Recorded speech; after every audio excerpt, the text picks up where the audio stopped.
en Europe, c'est en Europe. En Chine, oui. Mais c'est pas Non, l'objet d'une discorde là-bas. Non, il est là depuis très longtemps. C'est à Chypre, figurez-vous. Oui, c'est en Europe et c'est à l'intérieur même d'un pays. C'est pas entre deux pays, c'est à l'intérieur d'un pays. D'abord, on va faire un petit peu d'histoire et de géographie. Chypre, regardez, Chypre est une île. C'est complètement au sud-est par rapport au reste de l'Union européenne. On est à plus de 3000 km de la France. Et le pays européen de l'Union européenne le plus proche de Chypre, c'est la Grèce qui est tout de même à 1000 km. Donc vous voyez, c'est complètement excentré. C'est le membre de l'Union européenne le plus excentré. Par contre, vous voyez que c'est tout près des côtes de la Syrie ou de la Turquie.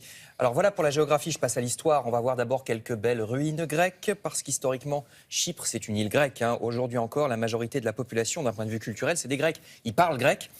Ensuite, au 19e siècle, Chypre est envahie par les Anglais, ça devient une colonie britannique. C'est pratique parce que c'est sur la route du canal de Suez pour eux, pour les bateaux. Mais les Anglais ne sont pas les bienvenus, donc il y a beaucoup d'agitation contre la présence anglaise. Il y a même des attentats et donc indépendance en 1960, au moment de la décolonisation. Chypre devient un pays indépendant en 60, avec un président de la République très original, parce que c'est un archevêque, Monseigneur Makarios. Oui, oui. Et oui, bien sûr, Ah, célèbre. Oui. Célèbre, Monseigneur Makarios. C'est que c'est très important, l'orthodoxie, pour les populations d'origine grecque. Donc il devient président de la République, mais ça n'arrête pas les violences pour autant, parce qu'il y a une partie des extrémistes grecs qui ne veut pas que ce soit un pays indépendant, mais que ce soit rattaché à la Grèce.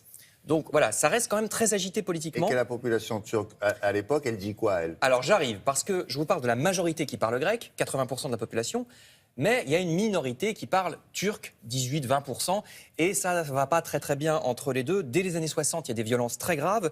Regardez, et en 74, il y a un coup d'état militaire des extrémistes grecs qui veulent le rattachement à la Grèce, donc coup d'état militaire. En réponse, la Turquie envahit l'île de Chypre pour dire « mais nous, on va protéger notre population turcophone ».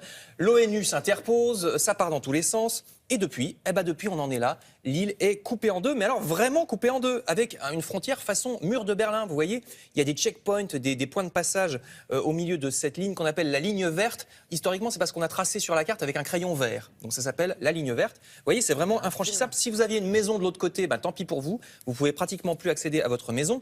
Depuis, la situation est complètement bloquée. On voit une carte. Donc la République turque de Chypre du Nord n'est reconnue par personne sauf par la Turquie. Et Chypre, quand on dit Chypre qui est membre de l'Union européenne, c'est que la partie sud. Et en plus, la capitale... Nicosie est au milieu. Est juste au bord. Ah oui, mais la frontière est au milieu des rues. Il y a des bâtiments abandonnés et tout.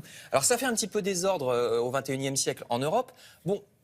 Économiquement, ça va. Regardez, le tourisme fonctionne bien à Chypre. Ils ont des hôtels. C'est plutôt du côté grec. C'est quasiment que du côté grec, parce que c'est que le côté grec qui est reconnu par la communauté internationale. Donc il y a des hôtels, clubs, ça marche assez bien. D'autant plus que avec les printemps arabes et la déstabilisation des pays arabes, les touristes vont beaucoup à Chypre depuis quelques temps. Vous pouvez aussi faire de la randonnée, c'est très beau. C'est aussi un paradis fiscal, je dis ça à tout hasard, surtout pour les Russes, les riches Russes, parce que c'est orthodoxe. Les Russes sont orthodoxes. Ils mettent beaucoup leur argent là-bas. Il y a eu quelques histoires pas claires avec les banques On ne sait pas chypriotes. grand-chose sur la population turcophone, finalement. Non, Ça n'intéresse pas eux. parce que la partie turque au nord est assez fermée. Je vous dis, Oui, c'est reconnu que par la Turquie, on n'y va pas trop. Mais enfin, ils vivent Il y a une correctement présence militaire. ou ils ont du mal. C'est plus pauvre, alors ils ont le droit d'aller travailler dans la partie sud. Ouais. Depuis quelque temps, ça s'est détendu un petit peu, il y a des points de passage. Et donc en ce moment, il y a à Genève une conférence qui va se terminer aujourd'hui pour essayer de réunifier Chypre. Oula. Bah oui, pour faire un État fédéral, mais voilà, on saura aujourd'hui si ça marche ou pas. Ils vont avoir du mal, hein. Bon, parce que ça dure depuis, vous l'avez dit, 50 ans. Merci beaucoup, Frédéric, pour cet éclairage.